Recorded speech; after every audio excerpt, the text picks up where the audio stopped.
Welcome back to Season 2 of the 5-Star Council Podcast, the 5-Star Counselor Bootcamp. Over the next 6 weeks, in 12 episodes, I'm taking you step by step through my service framework.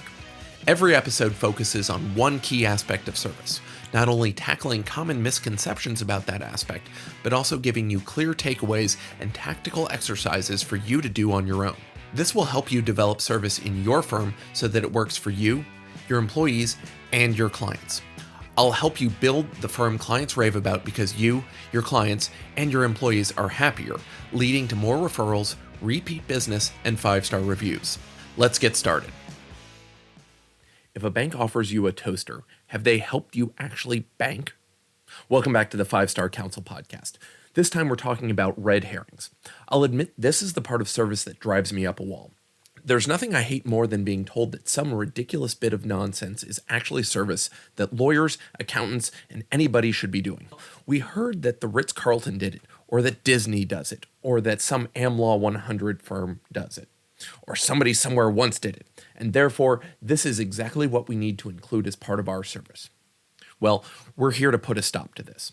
These red herrings are distractions for you and your clients, and you need to be able to recognize them if you're going to actually improve the service you deliver to your clients. So what is a red herring? Well, a red herring is something that you give to your clients that doesn't actually move the needle for them. Remember, we're hired to move the needle on a problem for our clients. If we're giving them these red herrings, something they didn't ask for and something they don't expect, you're just wasting your time, effort, and money because you're acting as some sort of unrequested procurement agent for your clients, giving them crap they didn't ask for. Well, your law firm isn't a procurement agent, so don't buy stuff for clients that they didn't need as part of your service. If it doesn't help them achieve their result, you shouldn't be doing it. Now, there's a misconception that great service means great gifts or over-the-top moments of shock and surprise. But those over-the-top moments of shock and surprise are characteristic of businesses that are focused on the service component of their business. As lawyers, we're focused on the technical component. Neither is right or wrong, they're just different. So, before we get into these mistakes, we need to address why they're mistakes and why you shouldn't be doing them. I can hear the justification already. But John, I need to land this giant client, and if I don't do these over-the-top things, if I don't knock their socks off, they're going to go somewhere else. Well, remember that these types of gestures aren't going to move the needle for your client. So if you start by offering them something that doesn't help them move the needle now as you're getting started, why should they assume that you're going to be the one who's going to move the needle for them later? Wealthy clients and big accounts don't need your generic gifts. They didn't ask for them. The best gift you can give them is the excellent service and a professional result that they came to you for. That's what really wows a client, big or small. All of these red herrings, whether they're surprises, fancy menus, bond paper, mid-range gallery art, or even fancy offices, won't overwhelm your client in a way that helps you or them. Ultimately, they detract from your bottom line. Another way to think about it is that all of these red herrings are actually marketing spends. Nothing's wrong with spending money on marketing, but you can't pump your entire budget into marketing. So while there's no end of the bad examples of things that you should or need to do in the name of great service that you've probably already heard, I want to make sure that you can recognize these often cited examples so you can recognize them for the red herrings that they are and then not follow them. Example number 1, Joshi. The story of a Ritz-Carlton hotel that took photos of a stuffed animal left behind by a small child. Now, I'm not going to say that it wasn't worth the marketing return that Ritz-Carlton got when they did this, but the guest was already gone. What was Ritz doing to make their actual stay better? Now, they delivered an over-the-top experience for someone who had stayed at their property and then had left something behind. But here's the reality. Having worked in a hotel like this is unsustainable. People leave things behind every day. This was a once-in-a-lifetime thing that they're not going to be able to repeat. When we start looking at you and your firm, this isn't the type of treatment you're going to be able to replicate, and doing so almost certainly won't be worth the effort. Having these over-the-top, unrepeatable experiences just aren't good guidelines. You're not trying to deliver an over-the-top experience for every client. What you should be doing is moving the needle for them efficiently and effectively. Terrible example number 2, gifts. I know you've probably heard all sorts of advice about sending gifts to your clients. You may remember when we had Stacey Brown Randall on talking about what to do with your referrals. But she made the difference between sending marketing swag and sending an actual gifts that shows thought about the person receiving it. Now, Bobby and I just got back from CleoCon in Nashville. There, they had Robert Cialdini, the writer of Persuasion and Influence, speaking. At the end of his talk, he addressed giving gifts to people, making sure they're personalized and unique. If you give them something that they don't care about, it's not going to do anything. Now, I've heard plenty of advice saying, oh, if somebody comes in the door, you need to send them a $5 Starbucks gift card, or you need to give them some bit of marketing swag because then you've given them a gift. And that's when reciprocation kicks in, and obviously you're going to get hired. So, with Robert Cialdini, they're having a Q&A session at the end of his talk. I asked him directly, does marketing swag make a difference in persuasion? He was clear. No, it doesn't. Those sorts of gifts really don't make a difference. Again, we're hired to move the needle for our clients. Spending the time and effort to send out gifts for our clients isn't going to help them move the needle, and it's not something they've necessarily asked for. So, don't give gifts unless you really know that person. Even then, think about it several more times before you probably say no. Example number 3. The customer is always right. Well, let's first start by correcting this. This is not the original quote. The original words were in French and come from Caesar Ritz, co-founder of the Ritz-Carlton. He actually said that the customer is never wrong. It's then been mutated into the customer is always right, but it's important that we go back and use the actual words.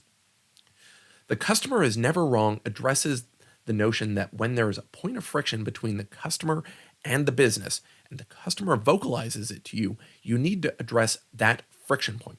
They're never wrong when they say that something doesn't work for them.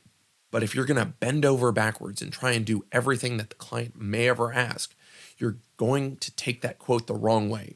And yes, our clients should be right about what they want as their objective, but you're going to find yourself bending over backwards in ways that you can't sustain. So, remember, the client is never wrong if they're expressing a friction point. But if they're misstating the law to you, is the client always right? Of course not. So remember how to take that advice in context. And the way to take that to heart is to make sure that you've set boundaries for yourself and your practice. I know you already have the boundaries imposed on you by the ethical standards, but doing things in the name of service that you can't sustain and don't help your clients are just another red herring for you and your practice. Terrible example number 4, getting your client's favorite drink from the store and then storing it on site when they come by. Now, I've really only heard this once, but once is enough. If you ever hear it again, you should probably just start laughing at that person because it's foolish nonsense. Now, I don't even believe the person who said it to me actually does this. And even if she was actually being truthful about keeping Diet Lime Perrier, Super Double Berry Lime Sprite, 3 cases of Moxie, or whatever other nonsense her clients may have come up with in the fridge all the time, think about the effort that went into doing that. Think about hoping that maybe one day that client's going to come back and finish off those 4 other cans of Diet Moxie. Is that really worth your time and effort? Well, what if the client preferred something that really can't be found in your area? Would you special order a drink from the other side of the country for a client coming in 2 days? Now, if a client's coming in for the first time and they haven't paid their retainer yet, is that really what you want to spend your effort on? Or would you rather get better prepared so you can answer the client and their questions when they come in? Again, I'm not saying don't make your clients comfortable, but you need to put limits on this. Even at the Four Seasons, we had contracts to have Coca-Cola beverages in our hotel. This meant that if somebody came in and asked for a Pepsi, they were going to be out of luck, and there really wasn't any other substitute we had. We certainly weren't going to send somebody to the store to find Pepsi for them. Terrible mistake number 5. Thinking that a 12-hour Zappo call is exactly what you need to be doing. You've probably heard about Zappo's employees staying on calls for 8, 10, 12 hours or more, making sure that their clients got exactly what they needed. Having these extended calls is unsustainable, and there's no way that you would ever let any of your employees spend an entire workday dealing with a client like this. Of course, sometimes our clients will need us for an entire day at a time, but taking a 12-hour call as some sort of guiding light is a mistake. First, remember the economics of Zappos. By the time Tony Hsieh had founded Zappos, he had already made his first exit from an earlier company for over $200 million. To put it mildly, he had money to burn in ways that most of us just don't. He could afford for an employee to spend all day on a call, and frankly, we as small firm owners just can't do that. Sixth awful mistake, hyperformalism. How are we doing? What would we like? What are we thinking about? Now, granted, this mostly shows up in restaurants, but it's a pet peeve of mine, and I'm going to take the chance to tee off on it here too. It does come up in the way that we think about ourselves aligned with our clients. And we need to make sure that our verbiage reflects the fact that we work with and for our clients, but we are not the same as our client. There's an important distinction to be had between saying we, you, and us. The pronouns are important because it reflects the different nature and the barrier between we as the firm and our clients who have hired us. We are on their side. We want them to achieve the victory that they need or move the needle that they want. We are on their side. We want them to get their needle moved. Heck, that's why we got paid to move the needle for them. But we are not them. And we need to make sure that we maintain some professional distance, because that's part of what we're called to do as the professional in the room. Our distance from our clients is part of the value that we bring to them. We need to be the clear outside voice. If we sit ourselves at the table, metaphorically side by side with them, we run the risk of decreasing that distance and having them treat us as something other than the professional.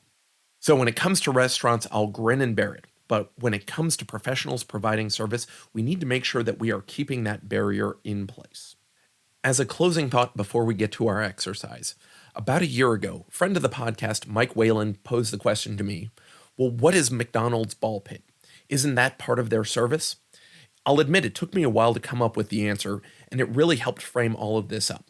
The ball pit at McDonald's doesn't help people do what McDonald's does: eat food. The ball pit is a marketing spend. It's there to bring parents in so their kids have something to do for 25 minutes so they can quietly have a moment to themselves. The byproduct? Well, people are going to come in and buy more McDonald's food. If we go back to our episode on mission, McDonald's mission is to make delicious, feel-good moments easy for everyone. Their entire mission is around feeding people, not delivering ball pits, not providing a playscape for kids to play on. It doesn't mean that they're wrong to have the ball pit. It just means that it's not how they deliver their food to their clients. So, as we close the episode today, here's our exercise. Take a look at what you do and what you provide to your clients. What are the red herrings you're currently using? What is actually useless in the context of providing the service you do for your clients? If you can cut out the things that don't move the needle for your client and actually categorize them as the marketing spends that they are, it'll help you focus on actually moving the needle more effectively for your clients. Thanks so much for listening. You can find more info on us and get your free white paper on client service at 5starcouncil.com. You can get in touch with me at john@5starcouncil.com. If you enjoyed the podcast, please subscribe wherever fine podcasts are found and leave us a review wherever you can.